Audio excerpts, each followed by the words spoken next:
of essence, so we're going to get right into it. Who remembers what we went over last week? A show of hands. So last week we went over what brought on the Greek captivity, the evil amongst our own people, and also pretty much what you know is world history, right? We went over that first notable king, which was Alexander the Greek. I ain't going to call him great because he is not great at all. We're great, all praises. So then tonight now we're going to get into pretty much the last part of the desecration of the temple and the restoration. And like we was talking about last week, it's very important this time of the year, other than that we're commanded to go over it, but also y'all see the wickedness going on outside.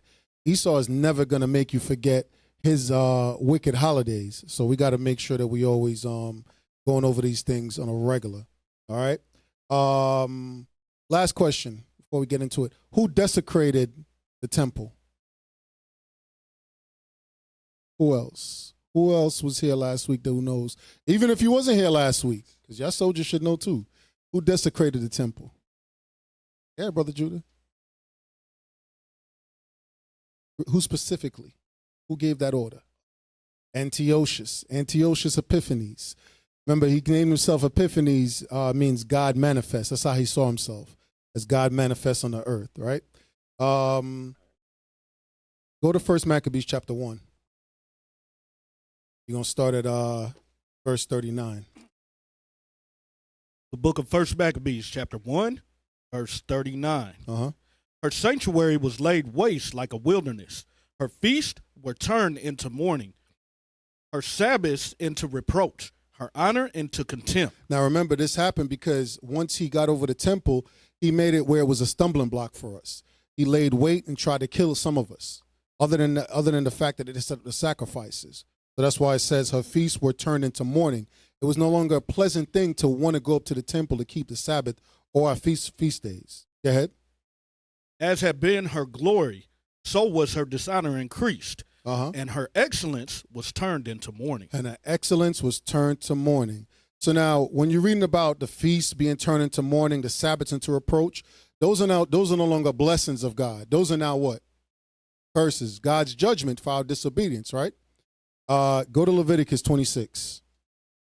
Go to Leviticus chapter 26. This is what Moses warned our ancestors in the wilderness. Leviticus chapter 26. And read verse 31 and 32. Leviticus chapter 26, verse 31. And I will make your cities waste. Antiochus Epiphanes came in there with his army. He made our cities waste. And bring your sanctuaries unto desolation. And he brought our sanctuaries unto desolation. Set up idols, sacrificing swine.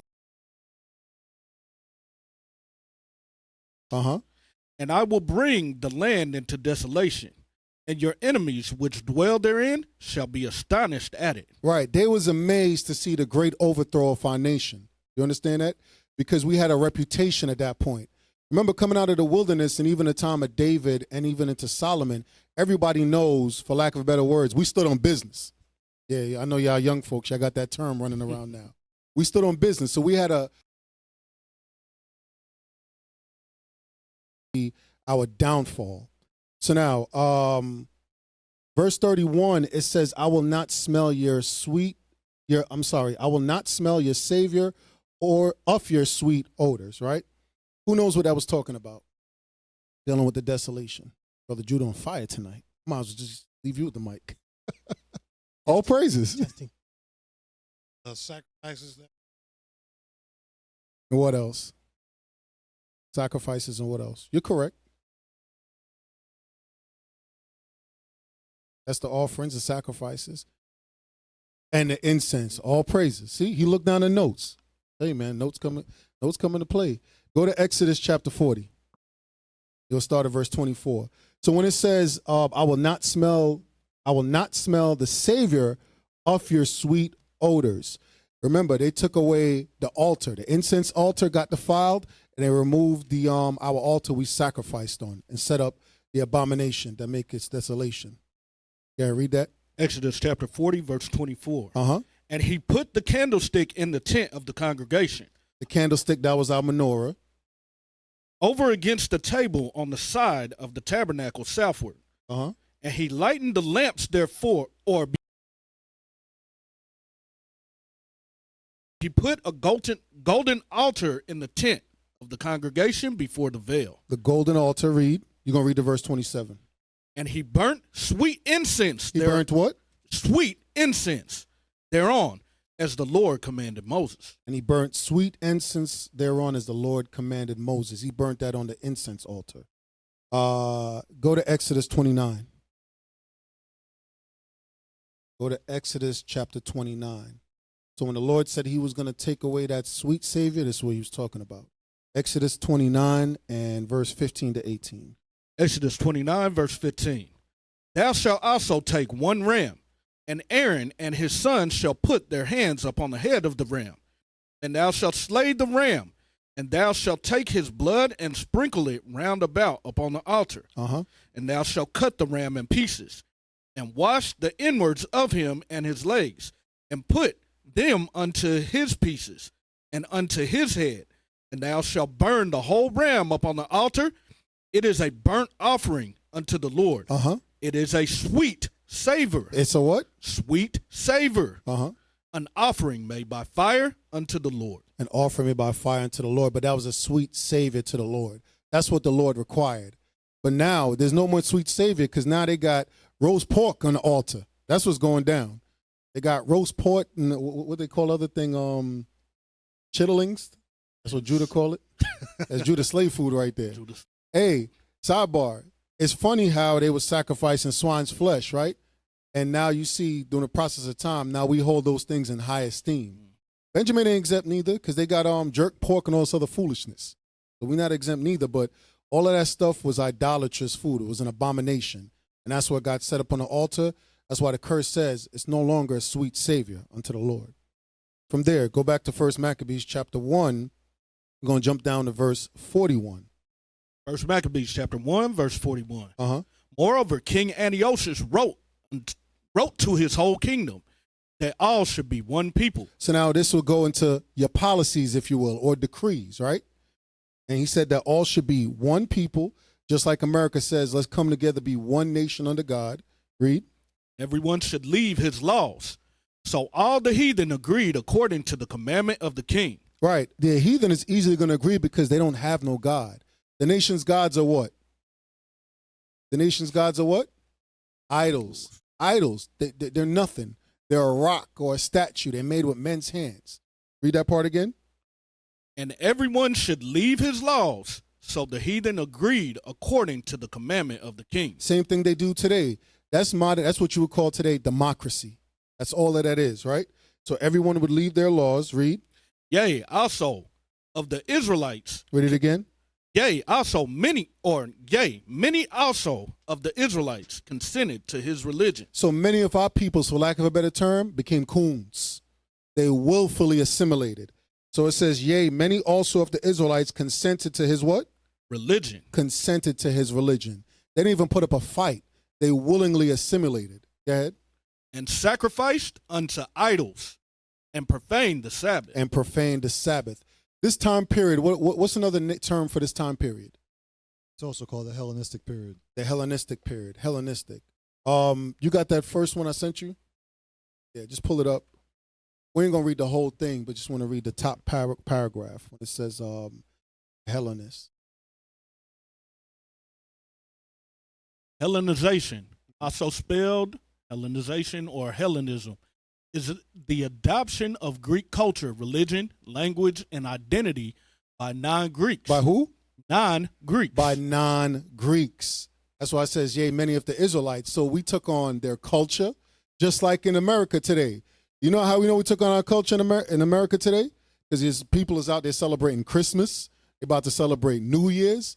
We all did it too. So, you know, I'm not going to blast my people of kingdom come. I'm going to check them in the scriptures, but you got to remember we all was seduced the same way. Leave it up there. Keep reading the rest of it. In the ancient period, colonization also often led to the Hellenization of indigenous peoples. So when it says in the ancient period, colonization often led to Hellenization, that means some of us was forced to convert. You understand that? You had no choice. Either you convert or what happened? Death, right? Yeah, you're just going to read that paragraph. In the Hellenistic period, many of the territories were conquered by Alexander the Greek, who were Hellenized under the Eastern Roman Byzantine Empire. Much of its territory was Hellenized. Much of it. All of that territory was Hellenized. Right. That's what we're reading about right now. So let's go back. Go back to 1 Maccabees chapter 1. 1 Maccabees chapter 1. And verse 44. Verse 44. For the king had sent letters by messengers unto Jerusalem and the cities of Judah, that they should follow the strange laws of the land. Right. And it's always a policy. It's always a legislation that they put out there. It's always a document, right? And behind that document of policy, you either are going to conform to it or you got put to death. The same thing they do today. If you don't conform to saying Amalek is you, what happens to you? You get canceled. You get canceled. We've seen it over and over again. Our brothers and sisters get publicly canceled for speaking the truth. Read on. And forbid burnt offerings, sacrifice, drink offerings in the temple, and that they should profane the Sabbaths and festival days, and pollute the sanctuary and holy people, set up altars and groves and chapels of idols, and sacrifice swine's flesh and unclean beast. Right. So that's how they got us to convert, right? Now what's interesting is it said they set up altars, groves, chapels of idols, right? And sacrifice swine's flesh. You know what that is today? The Christian church. Mm-hmm. Because every inner city community you go to, there's 1,001 churches, and they all do what?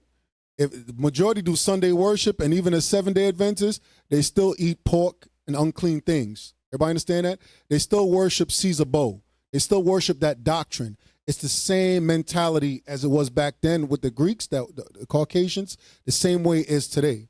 Read that last verse again. And pollute the sanctuary, or I'm sorry, no, verse that's fine. 47. Or you want 46? Yep, that's fine. And pollute the sanctuary and holy people. So his whole objective was to pollute the sanctuary and the holy people, pollute us, our minds. Read. Set up altars and groves and chapels of idols, and sacrifice swine's flesh and unclean beasts. Sacrifice swine's flesh and unclean beasts. So real quick, let's go to 2 Maccabees chapter 6. Let's see what was going on in detail inside the temple. Because you're hearing about unclean foods being sacrificed. You're hearing about idols being set up. And like I said, it's no different from today. You go in a Christian church, you see a big picture of Caesar Bo. Yeah, read that. 6 and 1. 2 Maccabees chapter 6, verse 1. Not long after this, the king sent an old man of Athens to compel the Jews. To do what? To compel the Jews. Right. So now, just like today, you see how Esau, he sets up policies, right? And it's not just, I'm going to put a policy out there and you figure it out if you want to do it or not. Nah, I'm going to make sure I got your local legislation, such as your governors, your police officers, your congressmen. I need to make sure that these policies get enforced. Read that part again. Not long after this, the king sent an old man of Athens to compel the Jews to depart from the laws of their fathers. Right. Compel meaning force them to leave the laws of their fathers. Read. And not to live after the laws of God. And no longer live after the laws of our God. Go ahead. And to pollute also the temple in Jerusalem, and to call it the temple of Jupiter, Olympus. Who knows what that means? Call it the temple of Jupiter, Olympus. Who knows what that means? Protector. What's another term for him? You know what? I commend you, because that means you're using your study tools.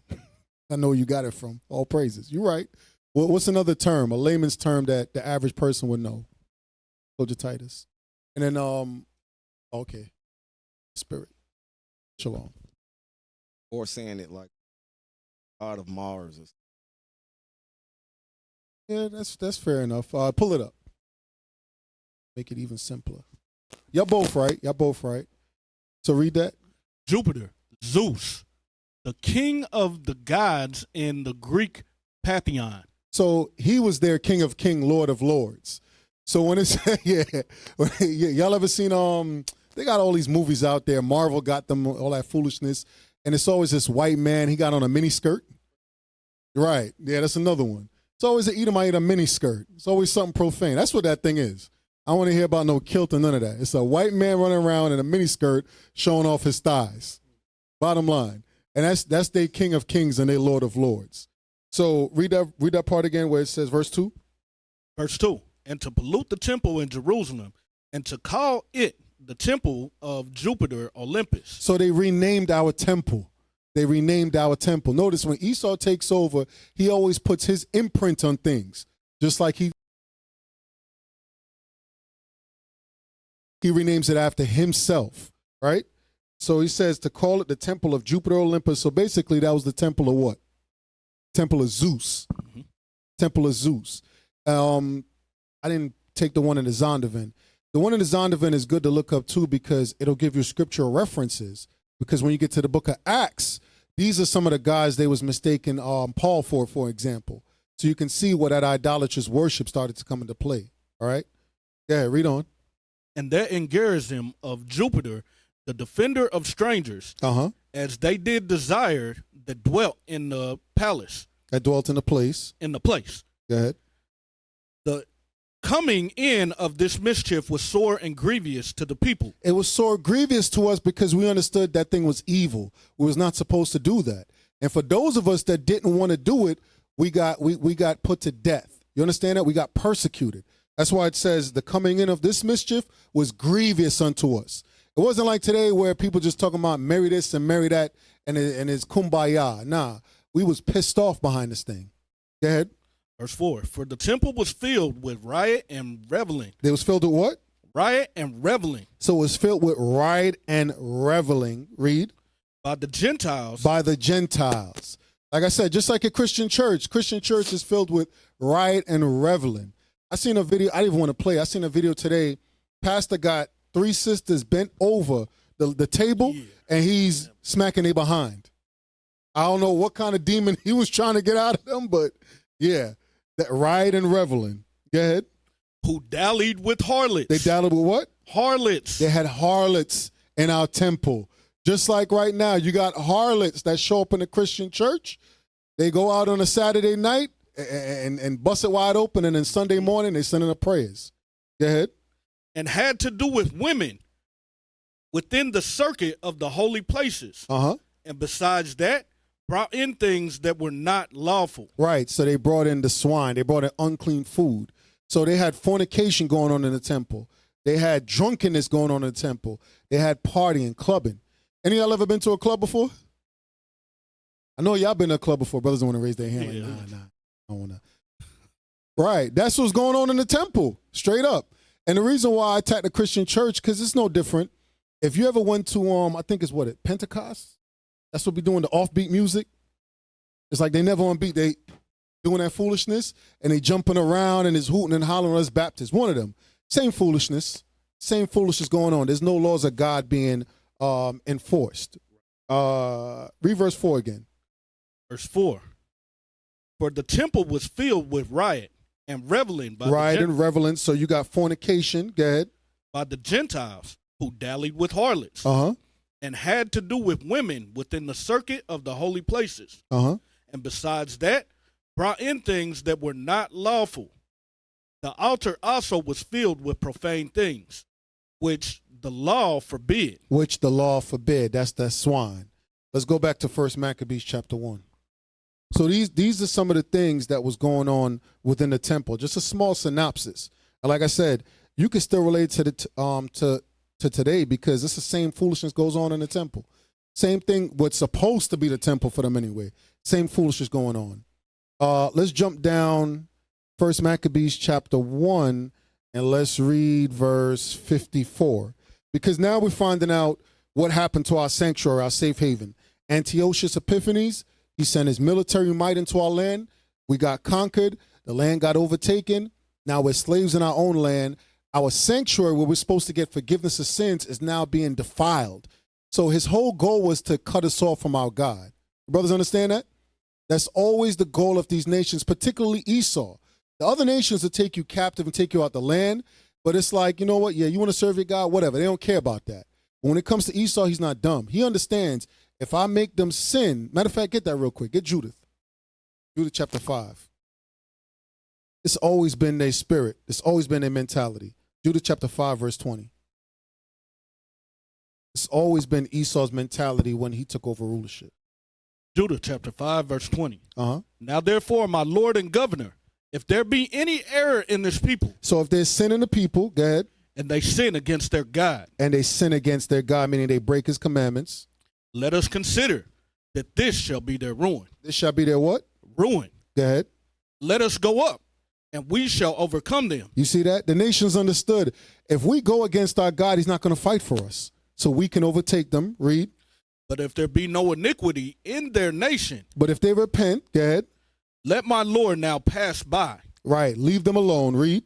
lest their Lord defend them, Uh-huh. and their God before them, Uh-huh. and we become a reproach before all the world. Right. We become another example like the Egyptians. You understand that?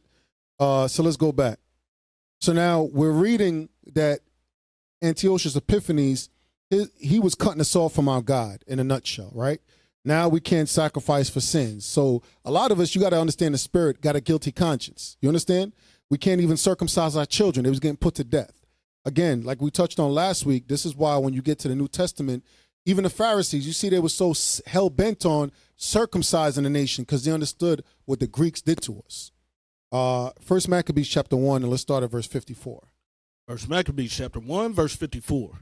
Now the 15th day of the month, Caslu, in the 145th year, they set up the abomination of desolation upon the altar and built altars throughout the cities of Judah on every side. So it says, in the 15th day of the month, Caslu. Who knows what month is Caslu? Moshe. What month is Caslu? Caslu is the 9th month of the year. The 9th month of the year. All praises. Read verse 54 again. Verse 54. Now in the 15th day of the month, Caslu, in the 145th year, they set up the abomination of desolation upon the altar, built idol altars throughout the cities of Judah on every side. Right. So they put up various altars throughout the land. So you may say, you know what? That's just the temple. I ain't got to go there. Well, guess what? It's all around you. Just like today, there's a Christian church in every corner. There's a Christmas lights all over the place. You understand that? So it's a lot of influence to get you to sin, to commit idolatry. Go ahead. 55. And burnt incense at the door of their houses and in the streets. And when they had rent in pieces the books of the law, they found. Read it again. And when they had rent in pieces the books of the law which they found. So now they're going around realizing, okay, that's their holy book. That's their Bible. That Bible says, no other gods before me. Let's tear that up, get that out of here. Because we want to enforce the king's decree. Go ahead. They burnt them with fire. They did what? They burnt them with fire. They banned the Bible. So I don't know if y'all know, some of these articles, even for the past couple of years, been coming out how certain states, they want to ban the Bible. They want to ban the Bible. Because understand something, they could do nothing against this truth. They can translate it all they want. At the end of the day, you know the Lord is dealing with us if we still got a KJV, straight up and down. The fact that we got that, you know the Lord is dealing with us. But at that time period, his whole mentality was cut them off from their God. We destroyed the temple, but we got to make sure they can stop learning. You understand that? We got to make sure they stop learning, so they got to tear up the Bible. And if you find any one of them reading the Bible, you know what? Burn it up with fire. All right? So now, when they took away the Bible from us, what was they taking away from us? Who knows? One word. Say it again. Say it again. It's fine. I know you already yelled it out. It's fine. Heritage. They took away our heritage, right? How do you know that that is our heritage? How would you prove that? Damn, somebody said damn. You say heritage, you got the answer. Jeremiah 17 and 4. Jeremiah said, I like that. Let's read that one. I want another one. Read that one real quick. Jeremiah 17 and 4. That's an excellent one. That's a basic precept. Go ahead. Jeremiah 17 and 4. Jeremiah chapter 17, verse 4. And thou, even thyself, shalt discontinue from thy heritage, which I gave thee. And I will cause thee to serve thy enemies in the land which thou knowest not, for ye have kindled a fire in my anger, which shall burn forever. Right. That's a good one. What's another one? Lamentations 5 and 2. And something else. Because the Bible is what? What is it called? What's the Bible? It's the book of what? Book of laws, right? Go to Sirach 24. Go to Sirach 24. I heard somebody is like, I was just about to say that. All praises. So that Jeremiah 17 and 4, you want to put this next to it too. Sirach 24:23. Sirach chapter 24, verse 23. Uh-huh. All these things are the book of the covenant of the Most High God, even the law which Moses commanded. Even the what? The law which Moses commanded. The law which Moses commanded. Go ahead. For a heritage. For what? For a heritage. For a heritage. Because even when you read Jeremiah 17 and 4, it's two parts to the heritage. It's the laws and it's also the land. Brothers understand that? At this time, the land didn't get taken away from us, but the laws were being taken away from us. All right? So he understood that's part of our heritage or history, if you will. That's our culture, right? Go back to 1 Maccabees chapter 1 and read verse 56. 1 Maccabees chapter 1, verse 56. So they understood, you know what? That's their laws. That's showing you that God did not give laws to all people. Because he gave it to all people. Why he got to take it away from us? It's us specifically that particular policy affected, not everyone else. Go ahead. Verse 56. And when they had rent in pieces the books of the law, which they found, they burnt them with fire. Right, because the whole goal was to cut them off from their heritage, cut them off from their wisdom. Now, so we see Antiochus Epiphanes went in there with his army, conquered us, desolate, makes the temple desolate. He sets up idols with Zeus and all those pagan deities, right? Then he's over here defiling the altar, right? Now, how do we know that this was going to happen? Who prophesied that this would happen? Who prophesied that this would come to pass? Grabbing the mic. Daniel. Absolutely. Let's go to Daniel chapter 11. Let's go to Daniel chapter 11. And hey, all praise to the Lord, because you can imagine at that time, Daniel understands the vision, but a lot of us probably was reading it like, I don't know what he talking about. He talking about this guy come from the south and rough goat and a ram and all this other stuff. But now, just like today, none of us understood Deuteronomy 28 until it became what? Black history, especially verse 68. Now, because it's been Black history, it's already come to pass, it's easy for most of us to understand it when the Lord is dealing with us, right? So Daniel prophesied about these things, right? Go to Daniel chapter 11, and let's start at verse 30. Daniel chapter 11, verse 30. Uh-huh. For the ships of Chittim shall come against him. So when it says the ships of Shittim, it's talking about Rome, because that's where those ships came out of. So Rome shall come against him, read. Therefore he shall be grieved. And the he that shall be grieved is Antiochus Epiphanes. Remember you read in 1 Maccabees 1 how he was a hostage at Rome. At that time, you refer to it as the Greco-Roman era. Greece is the ruling power, but Rome is coming up, right? Go ahead. And return and have indignation against the Holy Covenant. So now his anger was towards us. He had anger towards the Holy Covenant. Go ahead. So shall he do. He shall even return and have intelligence with them that forsake the Holy Covenant. I got a question. It says he shall even return and have intelligence with them that forsake the Holy Covenant. Who knows what that part is talking about? That him, meaning Antiochus, would have intelligence with them that forsake the Holy Covenant. Who knows what that's talking about? Who want to take a shot at it? Who want to take a shot? Thinking the wicked Israelites. You thinking or you sure? Don't let me put doubt in you. Don't let me put doubt in you. The wicked Israelites. The wicked Israelites. All praises. It says, read that bottom part again. And have intelligence with them that forsake the Holy Covenant. Uh-huh. And so it says, have intelligence with them that forsake the Holy Covenant. Real quick, because we did it last week. Go back to 1 Maccabees chapter 1.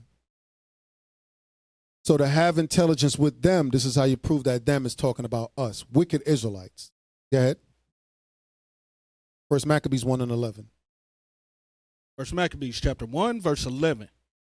In those days there went out of Israel wicked men who persuaded many, saying, let us go and make a covenant with the heathen that are round about us. For since we departed from them, we have much sorrow. Right. So they decided, let's go make a covenant with our oppressor, with our enemies. Now, the layman's terms for this is traitors. You always find some treacherous Jews, straight up and down. And it was funny is, even after this time period, after the temple was restored, you got traitors that still popped up seeing what they did to their own people. Let me give you a quick example. Go to First Maccabees chapter 10. Give you a quick example. Because as you keep reading through the history, Judas, you know what's funny? We make fun of Judas Iscariot, but he ain't the only one that betrayed his people. He's just the one that got a popular name for it. First Maccabees chapter 10 and verse 61. First Maccabees chapter 10, verse 61. And at that time, certain pestilent fellows of Israel. Of who? Of Israel. So certain pestilent fellows of Israel, read. Men of a wicked life. Of a wicked lifestyle, read. Assembled themselves against him to accuse him, but the king would not hear them. Even after all the righteous deed Judas did, you had wicked Israel that still was trying to undercut their own people, betray their own people. But I just wanted to go there real quick so y'all can see that treacherous spirit has been around. It's been around since Cain, and it's still around today. So let's go back. Daniel chapter 11 and read verse 30 again. Daniel chapter 11, verse 30. Uh-huh. For the ships of Chittim shall come against him. Rome was coming against him. Therefore he shall be grieved. So Antiochus Epiphanes, he was grieved, go ahead. And return and have indignation against the holy covenant. He took out his anger on us, go ahead. So shall he do. And he did it, go ahead. He shall even return and have intelligence with them that forsake the holy covenant. This was part of the reconnaissance, if you will, how he's able to do it. Because you had wicked of our own people that sold us out. Go ahead. And arms shall stand on his part. And it says arms shall stand on his part, meaning the military might and aid from the nations that was confederate. Go ahead. And they shall pollute the sanctuary of strength. Uh-huh. That means they're gonna destroy our temple, defile it. And shall take away the daily sacrifice. Uh-huh. And they shall place the abomination that maketh desolate. Read. And such as do wickedly against the covenant shall he corrupt by flatteries. But the people that do know their God shall be strong and do exploits. Right. So now we're going to get into the people that was strong amongst us that did exploits, the Maccabees. Go to First Maccabees chapter 2. First Maccabees chapter 2 and start at verse 1. First Maccabees chapter 2, verse 1. In those days there arose Mattathias, the son of John, the son of Simon, a priest of the sons of Jorib, from Jerusalem, and dwelt in Modin. Go ahead. And he had 5 sons: Jonathan, called Cadus, Simon, called Thassi, Judas, who was called Maccabeus, Eleazar, called Avaron, and Jonathan, whose surname was Aphus. Right. So those were his sons. Those were his sons, right? Read on. Where we at? That was verse 5? Oh, okay. So now what you're reading about these particular men is what's going to start what's known as the Hasmonean period or Hasmonean dynasty. The Hasmonean dynasty. All right. Pull up what I got you with the who's who and Mattathias. Who got their who's who? Okay, no, that's cool. That's cool. Who ordered it that didn't have it last week? The scriptures say, where there is no vision, the people perish. Shalom, Israel. This is Bishop Nathaniel. I want you to know that you can view all our Sabbath classes live on IUIC TV. That's right, I said on IUIC TV. Doing history. I'm going to show you and prove to you that the Israelites are black, were always black. Dance for time, just move up your body. Don't get loose and groove on the body. Bruise, wine. Put on the armor, the procedure complete. Me nah go back, nah retreat. All traitors, every Jezebel must get delete. Me no sleep on a demon, me keep a full clip. Conspire me downfall, cause them want see me slip. Stay close to the real ones, we seal off and legit. Cause I gotta use them to keep your soul from the pit. This a war life. Last week. Damn. Brothers are slacking on their pimping, man. I'm telling you, man. Hey, we posted it a million times in the group. You want to get it before they go take it out of print or turn it into. They got an NIV version, by the way, so don't be surprised if they tell you it's sold out and you get swindled. The first time I ordered one, instead of telling me they ain't got one, they try to send me an NIV one. I sent that crap back. Like I said, you ain't got to pay top dollar. You can get one in good condition for like $4 or $5. So we're going to read a brief history about Mattathias. Mattathias, Hebrew, gift of the Lord. 2nd century BC, Jewish priest of Modin, and who started the Maccabean revolt. Mattathias, the son of John, was a priest of the Jored family in Jerusalem. He settled in the village of Modin, situated on the coastal plain, halfway between the sea and the Judean hills. It is not far from the present Lod airport. He had 5 sons: John, Simon, Judas, Eleazar, and Jonathan. At that time, there was religious persecution of the Jews by the Seleucid ruler Antiochus IV Epiphanes. The temple in Jerusalem had been defiled, the practice of the Jewish faith banned, and the worship of Greek gods made compulsory. Meaning, hey, that was, you had to do it. You had to do it, right? So a little brief history into our forefather Mattathias. From there, go to 1 Maccabees chapter 2 and pick up back at verse 6. 1 Maccabees chapter 2, verse 6. Uh-huh. And when he saw the blasphemies that were committed in Judah and Jerusalem, he said, Woe is me! Wherefore was I born to see this misery of my people and of the holy city to dwell there, when it was delivered into the strange hand of the enemy, and the sanctuary into the hand of strangers. Right. So now he's angry. Deuteronomy 28:34. He is pissed off. Remember, this is a priest at Modin, right? The priest's job was to do what? Teach Israel the laws, uphold the laws and judgments of God. And he's seeing the desolation that's happening to the temple and to his people. That's what angered him. The same way today, we see the destruction happening to our people. And we shouldn't be pleased with it. It should make you upset. Deuteronomy 28:34. Verse 34. So that thou shalt be mad for the sight of thy eyes, which thou shalt see. Right. So today we are mad at the sight of our eyes. We're mad at seeing the black woman twerking in front of her son, shaming him. We're mad at seeing brothers walk around here with their pants sagging. We're mad at seeing brothers killing each other. We're mad at seeing our brothers and sisters in idolatry, talking about God knows my heart. All of these things are atrocities done to our people, and it pisses us off. The same way got him angry back then. Let's go back to 1 Maccabees chapter 2 and verse 8. 1 Maccabees chapter 2, verse 8. Uh-huh. Her temple is become as a man without glory. Right, because the temple has become a desolation. Go ahead. Her glorious vessels are carried away into captivity. Uh-huh. Her infants are slain in the streets. Her infants are slain in the streets. Same thing happening today. Our people getting killed out in the streets. Read on. Her young men with the sword of the enemy. Uh-huh. What nation have not had part in her kingdom and gotten of her spoils? Right. So he looked around and was like, wait a second. What nation had not took part? Meaning, what nation is trying to help us? None. What nation is trying to help us today? None. All of them is in cahoots. Every last one of them, even the wicked amongst our own people, right? Go to Psalms 83 real quick. Psalms 83. Because he said, what nation had not taken part in her kingdom and gotten of her spoils? All nations have robbed us of our wealth, our resources, and even our identity. Psalms 83, start at verse 1.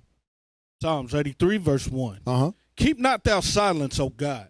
Hold not thy peace, and be not still, O God. So this is what we crying unto our Lord, saying, hey, don't hold your peace, Lord. Read. For lo, thy enemies make a tumult. Right. So God's enemies, which is the nations, and our enemies, they're making a tumult. Read on. And they that hate thee have lifted up the head. And those that hated God, they've been prideful. That's what I mean by lifted up the head. Read. They have taken crafty counsel against thy people and consulted against thy hidden ones. Through what? Through their policies. Read. They have said, So now come, this is the thought process for the nations. come, let us cut them off from being a nation, Let's disconnect them from who they truly are. Read. that the name of Israel may be no more in remembrance. Right. So we no longer remember that we are God's chosen people. Read. For they have consulted together with one consent. Uh-huh. They are confederate against thee. You know how we know they're confederates against us? They will never acknowledge that we are the true Jews.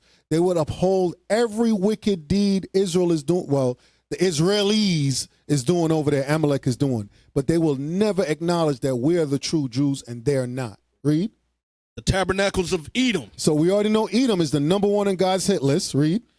and the Ishmaelites Ishmael is down with it. Read. of Moab Uh-huh. and the Hagarenes, Uh-huh. Gebal Uh-huh. and Ammon Read. and Amalek, Read. the Philistines, Read. with the inhabitants of Tyre. With the inhabitants of Tyre. Read on. Ashur also is joined with them, that they have helped the children of Lot. Selah. Right. So all these nations confederate.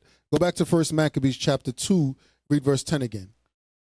1 Maccabees chapter 2, verse 10. Uh-huh. What nation have not had a part in her kingdom and gotten of her spoils? That's the question he asks. What nation can you say did not take part in our destruction and gotten of our riches?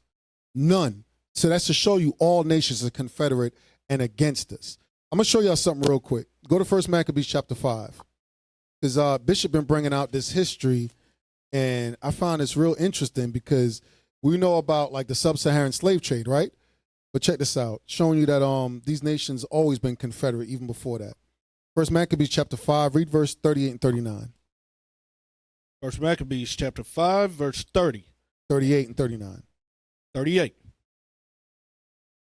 So Judas sent men to espy the host, who brought him word, saying, all the heathen that be round about us are assembled unto them, even a very great host. Right, all the heathen is assembled around him to attack him. Read on.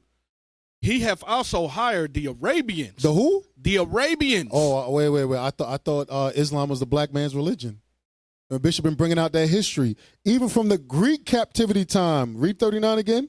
39. He hath also hired the Arabians to help them. Where was Allah? Where was peace, my brother? Where was all of that? Even from the Greek captivity time, they was in cahoots with Esau. That's why the judgment they getting of the Lord, all praises. That's how Bishop be telling you, even if you want to shed a tear, just suck that thing up, and all you got to do is open the Bible. I'm telling you, that tear go right away. It go right away. Matter of fact, you drink some tea and say all praises. Send them some more praise for their destruction. So he had hired also the Arabians to help him. Read. And they have pitched their tents beyond the brook, ready to come and fight against thee. Upon this, Judas went to meet them. Right. So I just want to show you that real quick. Why Mattathias is saying that. It's not just the white man coming against you. All nations he conquered is like, sure, we'll attack them. We'll take them out. Not a problem. Right? Let's go back. 1 Maccabees chapter 2. We're going to pick back up at verse 15.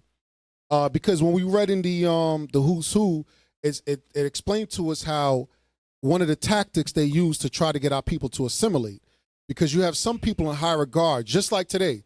Some of our brothers and sisters, they have a platform, if you will, right? Or they have six-figure incomes, and they got to attack them in a different route because the masses tend to follow them, right? Read that, 1 Maccabees 2:15. 1 Maccabees chapter 2, verse 15. In the meanwhile, the king's officers, such as compelled the people to revolt, came into the city of Modin to make them sacrifice. So they coming into the city to make them sacrifice because who's living in Modin? Who specifically that we was reading about? Maccabees. And you know he's standing on God's laws, right? Go ahead. And when many of Israel came unto them, Mattathias also and his sons came together. So you got to picture this in your mind. This is a large crowd of people. They're coming up to see what's the commotion. This dude talking about, hear ye, this is the king's decree, right? So Mattathias walking over there trying to figure out what's going on. Read on. Then the king's officers said and said to Mattathias on this wise, thou art a ruler and an honorable and great man in this city, and strengthened with sons and brethren. Now therefore come thou first and fulfill the king's commandment, like as all the heathen have done, yea, and the men of Judah also. So I got a quick question. When he says, thou art a ruler and an honorable and great man in this city, and strengthened with sons and brethren, what's that called? Game? What's another word for it? You're right. Flattery. Flattery. Remember Christ talked about that. And this is a sidebar. It's not that the scripture says let other men praise you, but you gotta have some wisdom here. This brother don't know me from a hole in the wall. You talking about you are great and honorable. It's just like today, some brothers being midst of wickedness, and they'll come up to you, hey, you a mighty officer. Officer Zeph, I love all your classes. I love your street teaching. Flattery. Flattery. Real quick, go to Proverbs chapter 20. Go to Proverbs chapter 20. Remember, we dealt with something like that years ago at Bishop talked about it at one of the men's conference. That thing was funny to me. He said as soon as he hears that, he just leans in and be like, yeah, here comes the BS. Brothers coming to flattery with you. Yeah, I love how you bring it out. You're a mighty officer of 15,000. Yeah, right. Proverbs chapter 20. You know how you know when it's sincere? When you rebuke them in the scriptures and they still keep the same spirit. That's when you know it's sincere. Proverbs chapter 20, verse 19. Proverbs chapter 20, verse 19. He that goeth about as a talebearer revealeth secrets. Therefore, meddle not with him that flattereth with his lips. Don't what? Meddle not with him that flattereth with his lips. Lord said, don't be playing around with them brothers and sisters that give you flattery with their lips. They setting you up. They are trying to set you up. Go to Sirach 27. Go to Sirach 27. And don't get it twisted. We're going through this because the same thing we're going to deal with today. Some of our wicked friends, mothers, fathers, sister, brothers, whoever want to betray us, guess how they're going to come? They ain't going to come obvious like, yeah, it's him. He's the hate group. Nah, some of them going to be like, yeah, you know what? Yeah, I like how you bring out that Bible, son. Wow, how do you know all this stuff? Wow, come over to my house next week. You come over there and you find a alphabet boy in there locking you behind up. Sirach 27 and start at verse 22. Sirach chapter 27, verse 22. He that winketh with the eyes worketh evil. And he that knoweth him will depart from him. You know he got game, you get the hell away from him. Read. When thou art present, he will speak sweetly. He will speak sweetly. He will flatter you, give you great sounding titles. Go ahead. And he will admire thy words. I love your words. I like how you articulate that. Go ahead. But at the last. But at the what? At the last. He will ride his mouth. He will ride his mouth. He going to switch up his speech. Go ahead. And slander thy sayings. He going to slander your sayings. Meaning what? You know what he going to say? You teach him Christ is black. You know what he going to say? You hate white people. That's what that is. We go on the street. We teach a true image of Christ. Automatically our people. Why you hate white people? Or like the other day we went on that blitz. We giving out flyers to show our missing people, and the first words out, black people mouth, oh, you hate white people? Where's the white people? What's wrong with y'all? How do you know that we're not even looking for the white folks? We just give you this one flyer. You wouldn't even come investigate. But that's automatic in their mind because they got a wicked spirit on them. Y'all understand that? Now, that part about the flattery, right? Go back to Daniel 11:32. Show you that's why Daniel said this portion of Daniel 11:32. Yep, the top part. Just read the top part. Daniel chapter 11, verse 32. And such as do wickedly against the covenant shall he corrupt by flattery. You see that? So those wicked of our people, Esau corrupted by what? Flattery, giving them flattery titles as well, right? Just like today, they give them cushy jobs, and that's what gets them to turn against their own people. So let's go back. First Maccabees, chapter 2, and read verse 18. So now we understand he came over there, but the intent wasn't just the people. The intent was to get the leader of the people, which is who? Mattathias and his sons. Let's go hit him with some flattery, right? Go ahead. First Maccabees chapter 2, verse 18. Now therefore come thou first and fulfill the king's commandment. Right, that's what he said. You come first. Come on. Like as all the heathen have done. Yea, also in the men of and the men of Judah also, and such as remain at Jerusalem. Go ahead. so shalt thou and thy house be in number of the king's friends. Hey, we got reward for you. You can get the perks. Hey, you know what? You want a front row seat at the basketball game? This is what you got to do. You want what else? You want to evade some taxes? This is what you got to do. Go ahead. Thou and thy children shall be honored with silver and gold and many rewards. Bribery. So he tried to bribe them, right? Now, this is always Esau's way of always getting our people out of whatever revolt we was in. Remember, you read Genesis 49, it talks about Judah is a lion's whelp from the prey my sundial's gone up. Even back then, all those civil rights movements, they always found a way to divide and conquer with some type of bribery, right? Go to Ecclesiastes real quick. Ecclesiastes 7 and 7. I want us to make sure that we meditate on this because it's the same thing they're going to do today. Same way they're going to try to get you out. And notice who they come after first. Whoever they deem is the leader of the people, right? Those of you that's in leadership. Ecclesiastes 7 and 7. What's the goal behind them doing that? Ecclesiastes 7 and 7. Surely oppression maketh the wise man mad. Right. So oppression is going to make us angry because we are the wise men on the earth. Read. And a gift destroyeth the heart. But they understand you give them a gift, it can destroy their heart. Meaning what? Their mind. Go to Deuteronomy chapter 16.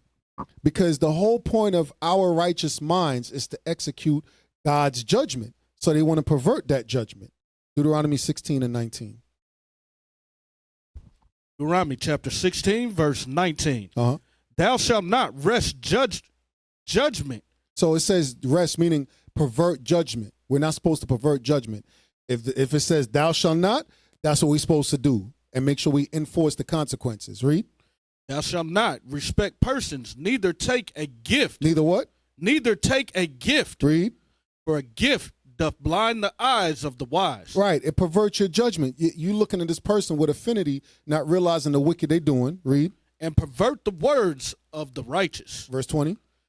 That which is altogether just shalt thou follow, that thou mayest live and inherit the land which the Lord thy God giveth thee. Right. So now let's go back to 1 Maccabees 2. Let's pick up back in verse 19. Let's see if the gift is going to pervert Mattathias' eyes. 1 Maccabees 2, 19.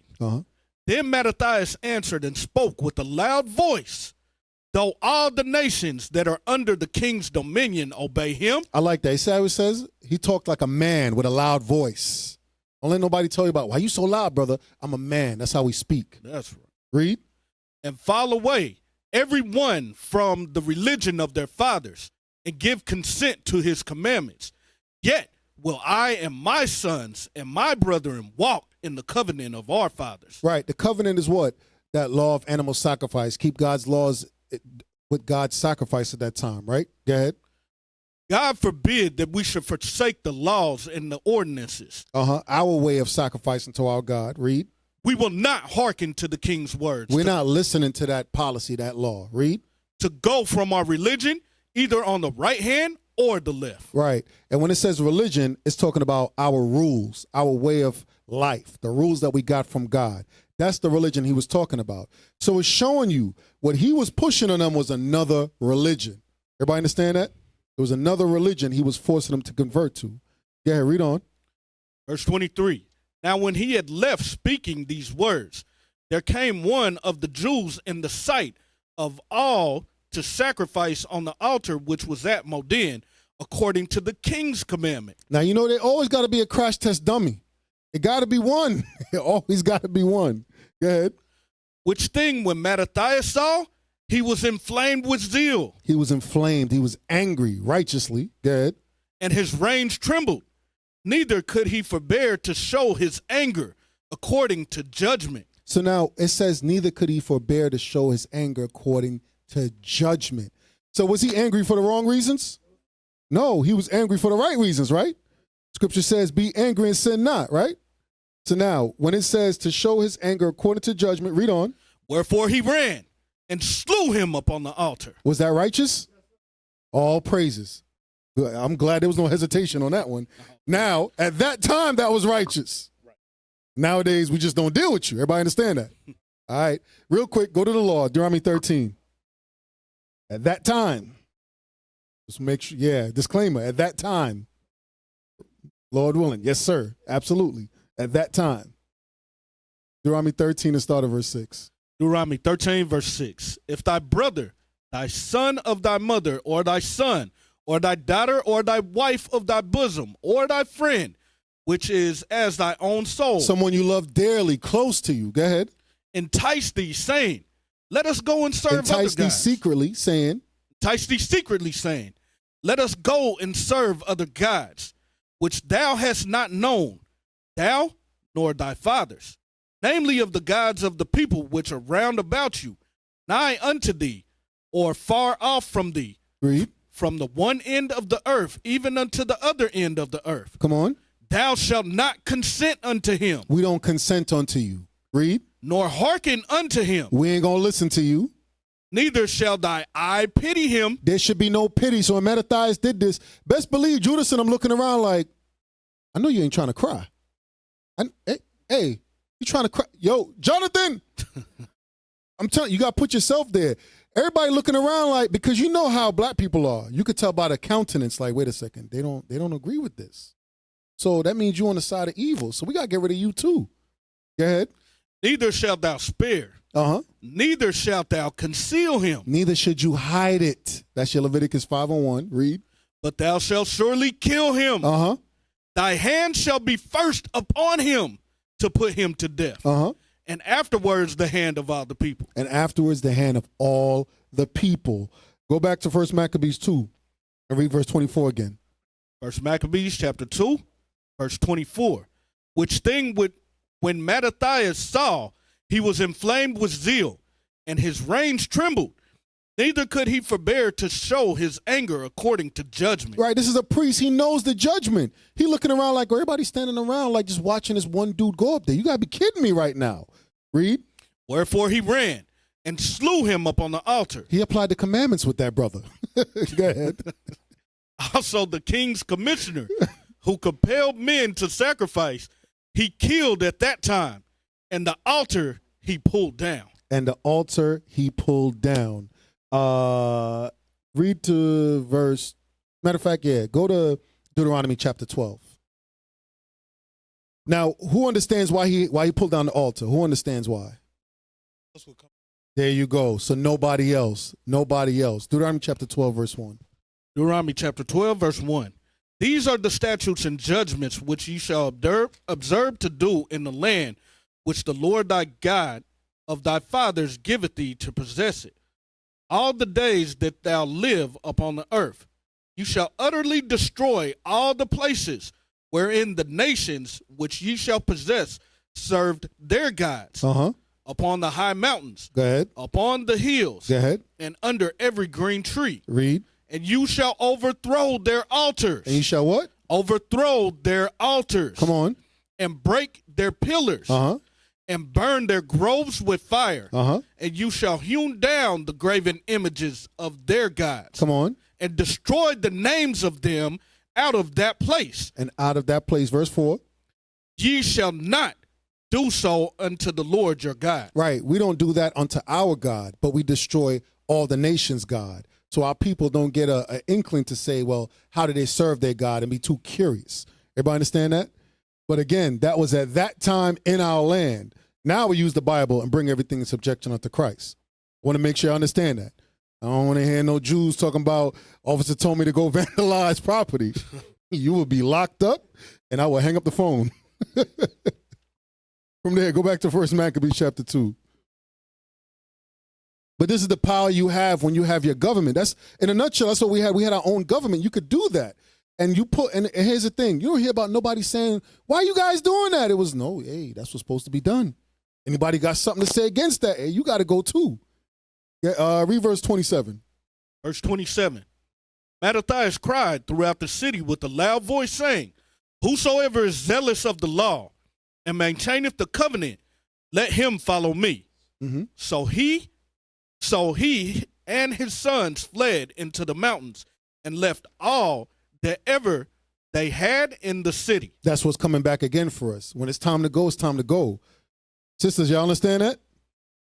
So I hope y'all do. When the brothers say, hey, let's go, that don't mean, hey, let me go get my purse. I got to get my Chanel bag. Let me get the baby formula. No, that means it's time to go. Because I'm going to tell you what's going to happen. Just to take too long. Brothers, too, take too long. You're going to turn around. You know the cartoon? You just see smoke. You turn around like, damn, where'd he go? Yep. Right. Hey, told you it's time to go. It's time to go. Go ahead, read on. Go read down to verse 30. Verse 29. That many sought after justice. Then many sought after justice and judgment, went down into the wilderness to dwell there. Right. So he had people now that he had to go lead, right? Go back to Daniel chapter 11, and let's read verse 33. So now he becomes the official leader of the rebellion, of the revolt, if you will, right? Daniel chapter 11 and verse 33. That's our job today, because guess what? We the official leaders of this rebellion, this revolt. Go ahead. Daniel chapter 11, verse 33. And they that understand among the people. And they that understand among the people understand the times that we're living in, like the bishops, the deacons. Read. Shall instruct many. They give out instructions to the whole nation. That's what Matthias and his sons was doing at that time. That's what our bishops and deacons is doing at this time. Read. Yet they shall fall by the sword. Now we know historically, eventually there came a time for them to die. Go ahead. And by flame. Uh-huh. By captivity. Uh-huh. And by spoil. Many days. Right. The same thing going to happen to us again, right? So from there, let's go to 1 Maccabees chapter 2 and verse 41, because it says many of our people started to follow him. They dropped everything. They forgot, to hell with the car loan, with the car note, the house payment, to hell with all of that. I don't care if you got a Benz or a hoopty. We're leaving that thing. We're gone into the wilderness, right? Verse 41. 1 Maccabees chapter 2, verse 41. At that time, therefore, they decreed, saying, whosoever shall come to make battle with us on the Sabbath day, we will fight against him. Uh-huh. Neither will we die at all, as our brethren that were murdered in the secret places. Read. Then came there unto him a company of Assyrians. Assyrians, these are Israelites. Go ahead. Who were mighty men of Israel, even all such as were voluntarily devoted unto the law. Real quick, go to 2 Maccabees. It's the precept to prove that they was Israelites. 2 Maccabees chapter 14 and verse 5 and 6. So he had godly people following his cause. Just like today. If you don't repent, you ain't following this. You could watch online or you could donate, but hey, we only recruiting godly brothers and sisters. That's what I want. Yeah, 2 Maccabees chapter 14. Yep, verse 5 and 6. 2 Maccabees chapter 14, verse 5. Howbeit, having gotten opportunity to further his foolish enterprise, and being called into the council of Demetrius, and asked how the Jews stood affected and what they intended, he answered thereunto, those of the Jews that had been called Assyrians. Those of the what? Of the Jews that be called Assyrians. That be called Assyrians. Go ahead. Whose captain is Judas Maccabeus, nourish war and are seditious, and will not let our realm be in peace. Yeah, Judas was not going for that democracy. Like, we're not going for it up in here. You understand that? So Christ said, I come not to send peace, but what? A sword. But we know today it ain't a physical sword yet. You understand that? It's a spiritual one. So let's go back. 1 Maccabees 2, read verse 42 again. 1 Maccabees chapter 2, verse 42. Then came there unto him a company of Assyrians, who were mighty men of Israel, even such as were voluntarily devoted unto the law. Uh-huh. Also, all they that fled for persecution joined themselves unto them. Right. So those of us that was getting persecuted, we say we go into the wilderness to go follow Matthias and his sons. Read. And were a stay unto them. So they joined their forces and smote sinful men in their anger. So this is some of the exploits that Daniel was talking about. So they went at that time and physically was smiting sinful men. Today, we're spiritually, because we open the Bible and brothers get all emotional and bent out of shape, right? Go ahead. And wicked men in their wrath. Uh-huh. But the rest fled to the heathen for succor. The same way you correct them today, guess what they're going to do? They're going to call the police on you and say, you're a hate group. Go ahead.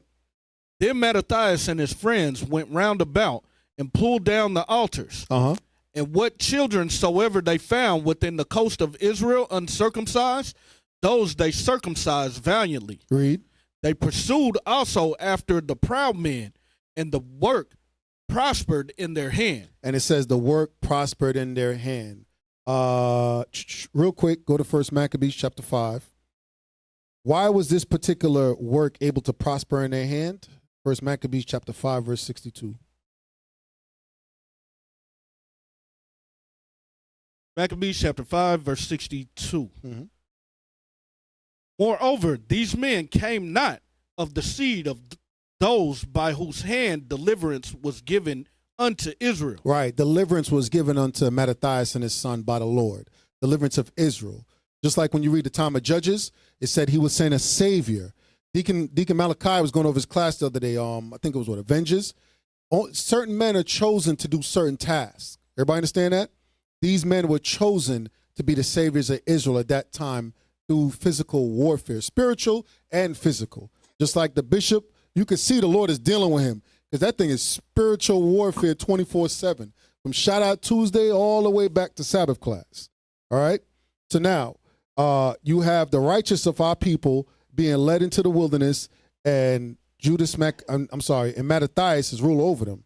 Now, as you read on, Mattathias, he got older, he died, and Judas took over, right? 1 Maccabees chapter 3, verse 1. So now Judas' job now is to continue what his father started. Remember, the temple is still defiled, right? 1 Maccabees 3 and 1. 1 Maccabees chapter 3, verse 1. Then his son Judas, called Maccabeus, rose up in his stead, and all his brethren helped him. And so did all they that held with his father, and they fought with cheerfulness the battle of Israel. Right, they was pleased to go restore their nation. Read. So he got his people great honor, and put on a breastplate as a giant. Come on. And girt his warlike harness about him. And he made battles, protecting the host with his sword. Read.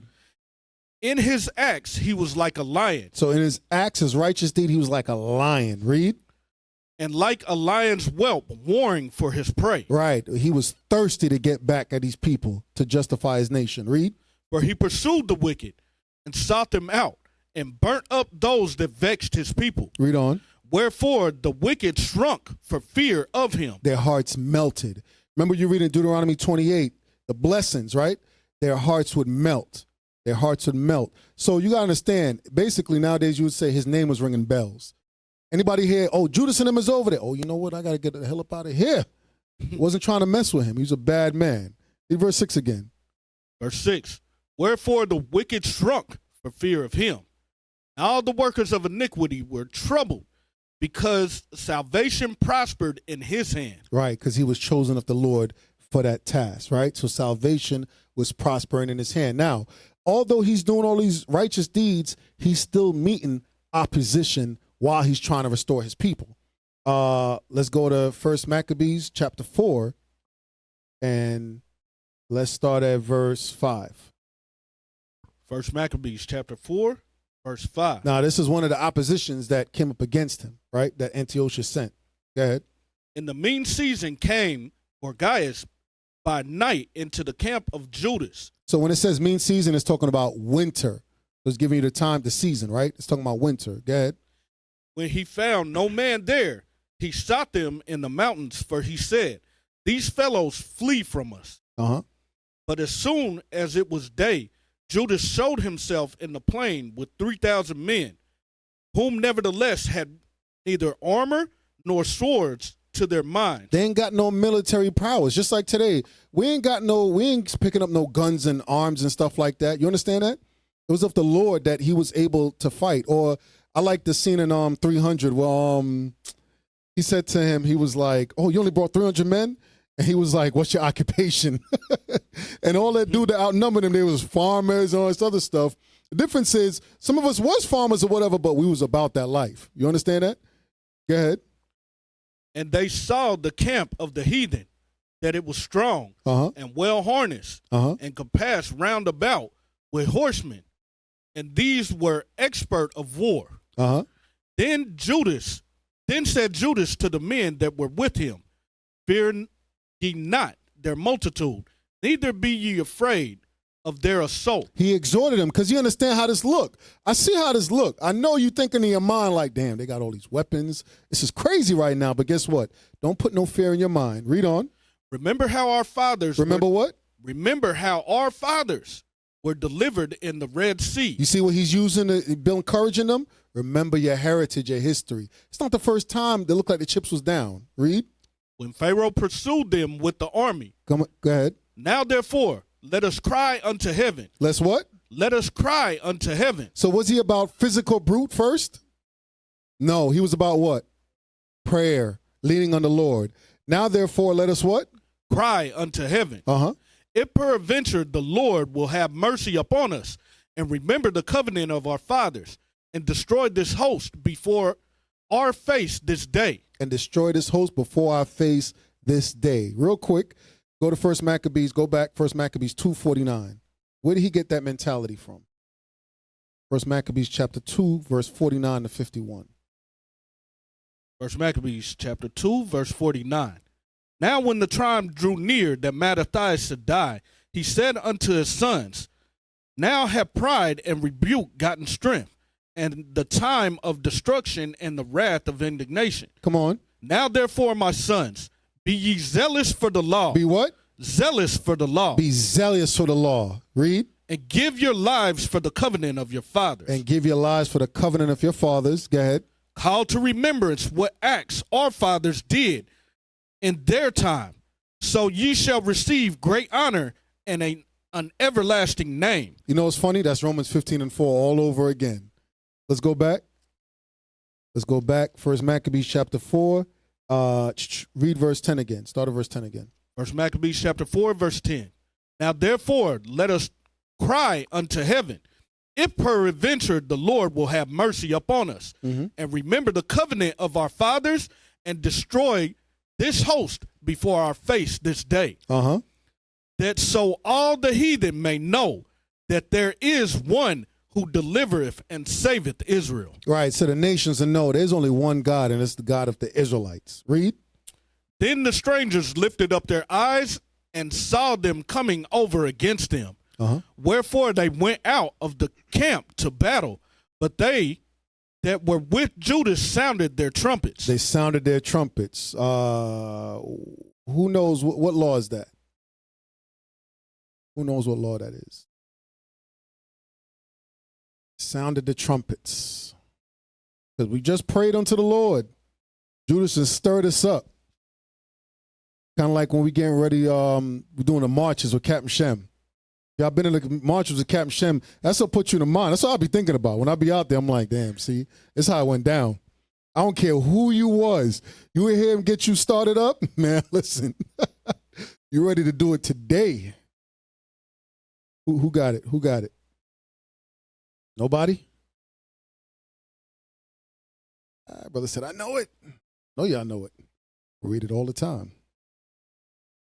Read verse 13 again. First Maccabees, chapter jog their memory. 4, verse 13. Wherefore they went out of the camp to battle, but they that were with Judas sounded their trumpets. Right, so we're about to go to battle, meaning we're about to go to what? War. They sounded their trumpets. Wonder why they would do that. Why would they do that? We're going to war. Why these guys blowing the trumpet? Why are you guys doing that?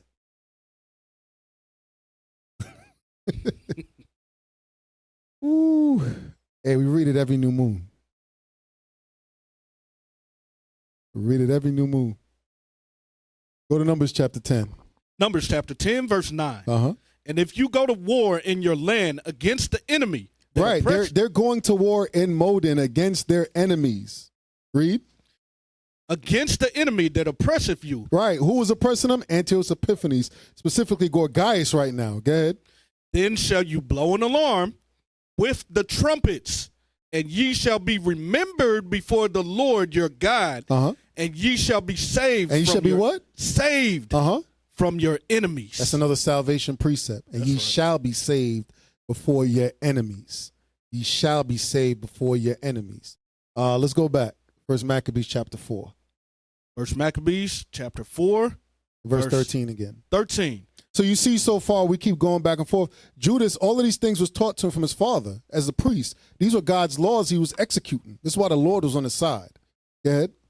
Wherefore, when they went out of the camp to battle, wherefore they went out of the camp to battle, but they that were with Judas sounded their trumpets. Right, because it's time for what? What time is it? What time? All praises. Read. So they joined the battle, and the heathen, being discomforted, fled into the plain. You know, it's interesting. They got these words, discomforted. It sounds passive. It was jacking their behinds up. That's right. They was slaughtering them. It said discomforted. They was getting slaughtered. So the heathen started fleeing. I don't know if y'all into watching like some of them war movies. It's good. It helps paint a picture of what was going on. So it says, so they joined the battle, and the heathen, being discomforted, fled into the plain. They had to retreat. They had to sound their alarm to retreat and get the hell up out of there. From there, let's jump down chapter 4, verse 36. Because again, like I said, although he's winning these wars and the Lord is bringing salvation through him, he's still going through opposition, if you will, right? That's why Daniel said they shall do exploits. First Maccabees chapter 4 and verse 36. Verse 36. Then said Judas and his brethren, behold, our enemies are discomforted. Let us go up to cleanse and dedicate the sanctuary. Right. He had met another opposition, but after that, he said, you know what? We realize that we're winning right now. The enemies is fleeing. Let's focus our mind on cleaning the temple. Go ahead. Upon this, all the host assembled themselves together and went up into Mount Sion. And when they saw the sanctuary desolate and the altar profaned and the gates burnt up and the shrubs growing in the courts as in a forest or in one of the mountains, yea, and the priest's chambers pulled down, they rent their clothes and made great lamentation and cast ashes upon their heads. Right. So now real quick, when it says on verse 36, then Judas and his brethren, behold, our enemies are discomforted. Let us go up and cleanse and dedicate the sanctuary. Was that the first time we did something like that? Was that just something he just thought of? Anybody? Not sure? All right. Go to Numbers chapter 7. Us dedicating our sanctuary, our temple, that's not nothing new. Moses was one of the first ones to do it. Numbers chapter 7, you're going to read verse 1 and jump to verse 10. Numbers chapter 7, verse 1. And it came to pass on the day that Moses had fully set up the tabernacle and had anointed it and sanctified it. And what? And had anointed it and sanctified it. And sanctified it, read. And all the instruments thereof, both the altar and all the vessels thereof. So he sanctified the altar and the vessels, read. And had anointed them and sanctified them. And anointed them and sanctified them. Jump to verse 10. Verse 10. The princes offered for dedicating. Read it again. And the princes offered for dedicating of the altar in that day that it was anointed. Even the princes offered their offerings before the altar. Right. We had our princes at the time. Remember, you had 12 princes, one from each tribe. They was dedicating the altar, right? Jump down to verse 84. Verse 84. This was the dedication of the altar in the day when it was anointed by the princes of Israel. 12 chargers of silver, 12 silver bowls, 12 spoons of gold. Right. So it wasn't nothing new. Remember, this is where they're getting their wisdom from. What was written aforetime was written for our what? For our learning, right? So let's go back. First Maccabees chapter 4 and verse 41. First Maccabees chapter 4, verse 41. Then Judas appointed certain men to fight against those that were in the fortress until he had cleansed the sanctuary. So he sent some military men there to fight against it until we can clean up the sanctuary. So you still got war going on. Similar to how, remember Nehemiah was building? He was building in one hand and had what in the other hand? A sword, right? Read it again. Verse 41. Then Judas appointed certain men to fight against those that were in the fortress until he had cleansed the sanctuary. Go ahead. So he chose priests of blameless conversation, such as had pleasure in the law. Such that had pleasure in the law. Go to 1 Maccabees chapter 2. Such that had pleasure in the law. 1 Maccabees chapter 2, verse 67. This is the advice that his father gave him. 1 Maccabees chapter 2, verse 67. Take also unto you all those that observe the law, and avenge ye the wrong of your people. Right. He didn't just say just take anybody. Take those of us that was zealous for the law and avenge the wrong of your people. Read. Verse 68. 68. Recompense fully the heathen, and take heed to the commandments of the law. Right. Recompense the heathen fully and take heed to the commandments of the law. So Judas already knew what kind of individuals was going to be needed for this task because he got wise counsel from his father before he passed, right? So let's go back. 1 Maccabees chapter 4, verse 42 again. Verse 42. So he chose priests of blameless conversation, such as had pleasure in the law. Such that has pleasure in the law. They was desirous to apply God's laws. Read on. Who cleansed the sanctuary and bore out the defiled stones into an unclean place. Why would they put the stones into an unclean place? Who knows? Take a shot at it. They're cleaning the sanctuary, but why we put defiled stones in an unclean place? Because they was unclean. Go Leviticus chapter 14, just verse 40, just for an example. Absolutely correct. Leviticus chapter 14 and verse 40. Leviticus chapter 14, verse 40. Then the priest shall command that they take away the stones in which the plague is. Right, because these stones were defiled. They got a plague in them, right? Go ahead. And they shall cast them into an unclean place without the city. Same thing. This is where he's getting that wisdom from to apply this. This ain't just Joe Smo just making stuff up on the fly. These are the laws of God he's instituting, right?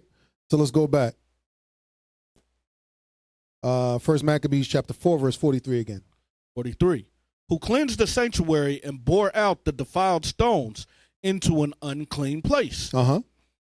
And when as they consulted what to do with the altar of burnt offerings, which was profane. So now the altar's profane, but they got to figure out what are we going to do with it. Read on. They thought it best to pull it down, lest it should be a reproach to them, because the heathen had defiled it. Right, meaning God's going to judge us if we keep using this altar because it's been defiled. Read on. Wherefore they pulled it down.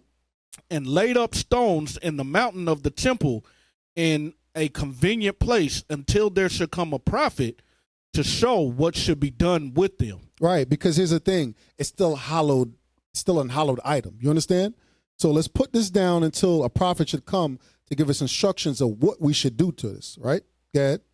Then they took whole stones according to the law and built a new altar according to the former. Right. So now he says, then they took whole stones according to the law. Go to Deuteronomy 27. Deuteronomy 27. So you see, dedicating a temple, he's applying God's laws. He's cleaning up the unclean. He's putting those in an unclean place. He's making sure he set up the right individuals in the right place. Priests that was desirous. You didn't have to force them. They was happy to do God's will, right?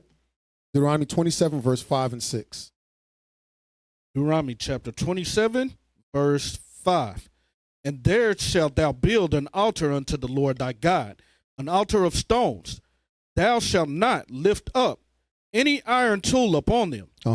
Thou shalt build the altar of the Lord thy God of whole stones. Of whole stones, meaning what? You find the stone the same way it is, that's how you take it and you start to put it together, right? Go ahead. And thou shalt offer burnt offerings thereon unto the Lord thy God. Right. So we were supposed to use whole stones. That's why Judas was doing that. Go back. Because remember, at that time, you have idols there. If you put your tool upon it, it's defiled. Because now somebody's making an image unto a deity, if you will, right? So read that verse again, 1 Maccabees 4:47. Verse 47. Then they took whole stones according to the law. According to the law, go ahead. And built a new altar according to the former. According to the way the altar was set up before. Go ahead. And made up the sanctuary and the things that were within the temple and hollowed the courts. And hollowed the courts. They did what Moses showed us in Numbers chapter 7, right? Go ahead. They made also new holy vessels, and into the temple they brought the candlestick, the menorah, and the altar of burnt offerings, and of incense, the incense altar, and the table. And the table that has the shewbread on it. Go ahead. And upon the altar they burnt incense, and the lamps that were upon the candlestick they lightened, that they might give light in the temple. Right. So if you got it in your house, this is where Amalek gets that from. They wicked behinds going around lighting a candle each day. Nah, you can go home, light all of them. You got candles in your menorah, light them all. Go ahead. Furthermore, by the way, Amalek got 9, which is evil as hell. Right. There's nothing biblical about that. We all know it's 7. Go ahead. Furthermore, they set the loaves up on the table. The shewbread. Go ahead. And spread out veils, and finished all the works which they had begun to make. Read. Now on the 25th day of the 9th month, which is called the month Caslu, in the 148th year, they rose up betimes in the morning, and offered sacrifice according to the law upon the new altar of burnt offerings. So it says, and offered sacrifices according to the law upon the new altar, right? Why is it saying they rose up in the morning to do that? Why is it saying that? What's significant about that? Numbers 28. Numbers chapter 28 should be verse 2. Yeah. Numbers chapter 28, verse 2. Numbers chapter 28, verse 2. Command the children of Israel and say unto them, my offering and my bread for sacrifices made by fire for a sweet savor unto me shall you observe to offer me in their due season. And thou shalt say unto them, this is the offering made by fire, which ye shall offer unto the Lord. 2 lambs of the first year without spot, day by day, for the continual burnt offering. Go ahead. The 1 lamb shalt thou offer in the morning. In the when? In the morning. So that was the morning sacrifice they was doing. Go ahead. And the other lamb shalt thou offer at even. And the other one in your evening sacrifice, right? So let's go back. 1 Maccabees chapter 4 and verse 53.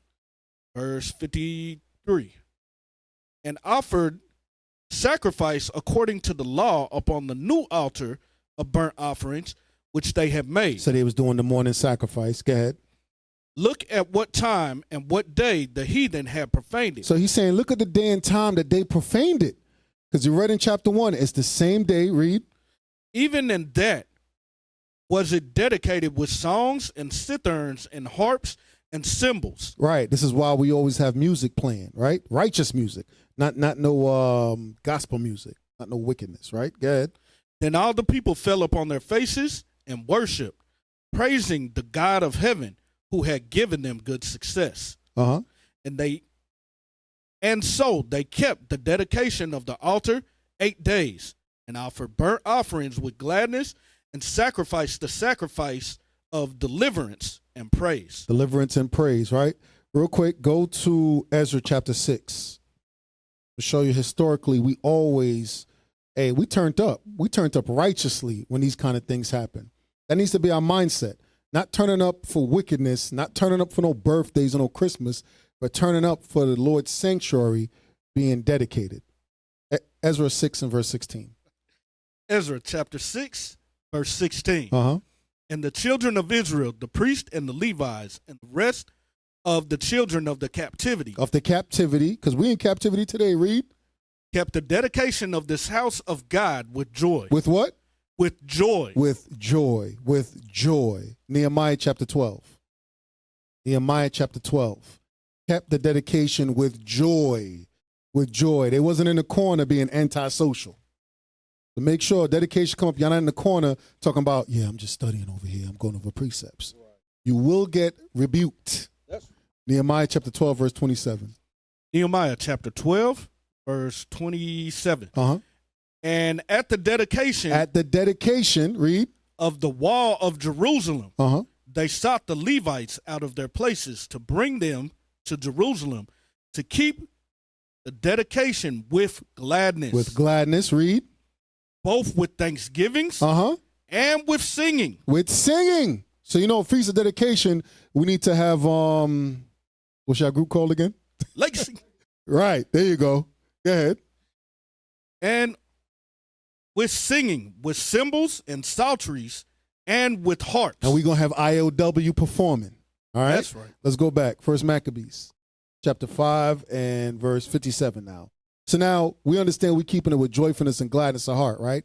We're singing, we're dancing, we're having a good time. Read.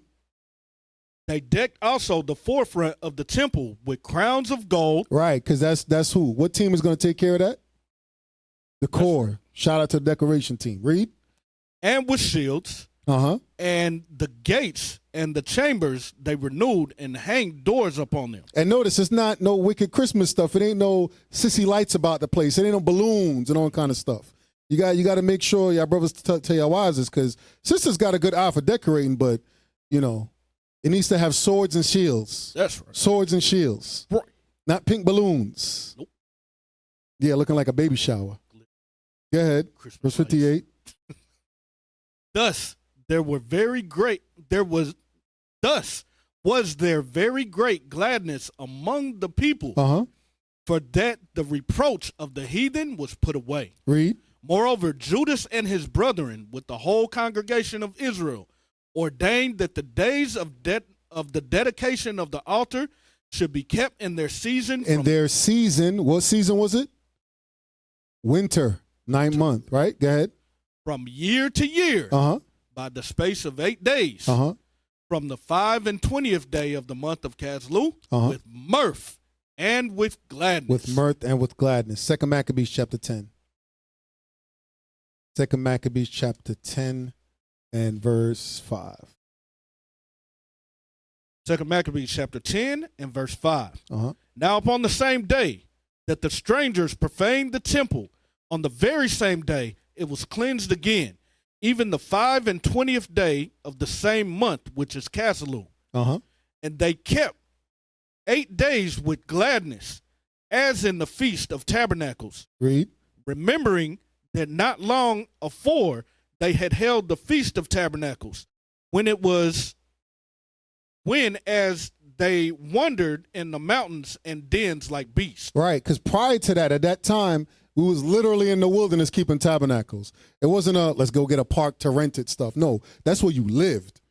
So now they're keeping us with mirth because we're back in this land. We got the temple back and everything. That's why it was a great, joyous thing. Let's keep it just like how we kept tabernacles. It was turned up for 8 days, right? From there, go to 2 Maccabees, chapter 1, and read verse 1, because somebody may ask, well, we're not in the land, brother, so I ain't got to keep it, my brother. Let's see. 2 Maccabees 1:1. 2 Maccabees chapter 1, verse 1. Uh-huh. The brethren of the Jews that be at Jerusalem and in the land of Judea wish unto the brethren, the Jews that are throughout Egypt. Throughout where? Egypt. So our brothers and sisters that's scattered, read. Health and peace. Most High Christ bless. Jump to verse 18. Verse 18. Therefore, whereas we are now purposed to keep the purification of the temple upon the 5 and 20th day of the month Caslu, uh-huh, we thought it necessary to certify you thereof, that you also might keep it as the Feast of Tabernacles, and of the fire which was given us with Nehemiah's offered sacrifice after that he had built upon the temple and the altar. So wherever you scatter that, you still keep it. Wherever you scatter that, right? So now, how do we know that the Most High truly ordained this? What lets us know that the Lord, Christ, the angels, everybody, they down with this? How do we know? How do we know? Need some Jeopardy music. I don't know why you looking around. You should know. John the Great, you don't know? He answered too. John the Great right there. Who got an answer? Raise your hand. Who got you right? John 10. John 10, the whole chapter? I'm just messing with you. Go to John chapter 10. John chapter 10, verse 22. Uh-huh. And it was at Jerusalem, the feast of the dedication. The feast of what? Of the dedication. The feast of dedication. This is an easy way to hem up a Christian. Why was he doing that? Because remember, during that time, the temple got rebuilt during Persian Media captivity, right? But then wait a second. Why is he keeping this in the winter? Why in the winter? Read it again, 22 and 23. John chapter 10, verse 22. Uh-huh. And it was at Jerusalem, the feast of the dedication. Uh-huh. And it was winter. And Jesus walked in the temple in Solomon's porch. Right. And Jesus was keeping the feast of dedication. That's how we know that the Most High was agreeing with that thing. Because Christ came and kept what? He kept the commandments. So he wasn't going to be doing something contrary to the law. All right? Let's go back to 1 Maccabees chapter 4 and verse 60. So this is where the Feast of Dedication was instituted, and we see that we're commanded to keep it wherever we scattered at, and Christ being an example unto us showed us that he kept it, we should keep it as well. Just like Passover, right? Just like Feast of First Fruits and all our high holy days. 1 Maccabees chapter 4 verse 60. 1 Maccabees chapter 4 verse 60. At that time they also built up Mount Zion with high walls and strong towers round about, lest the Gentiles should come and tread it down, as had been done before. Right. So nowadays, the high tower we building up is our faith and our spirit by keeping rehearsing the righteous act. So the Gentiles don't come in and put doubt in your spirit. Read. And they set there a garrison to keep it, and fortified Bethsura to preserve it, that the people might have a defense against Idumea. Against who? Against Idumea. Against Esau. So he's telling you the Edomites is always at war with the Israelites, all right? So that's Feast of Dedication, the entire history. I pray everybody was edified, and with that, we're going to say shalom. What is a nation?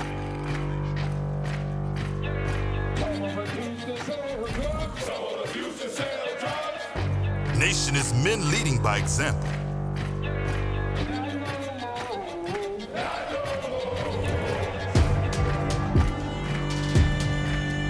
Nation is family.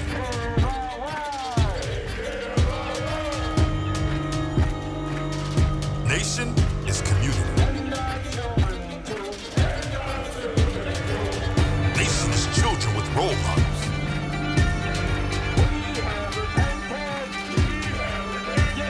Nation is unity.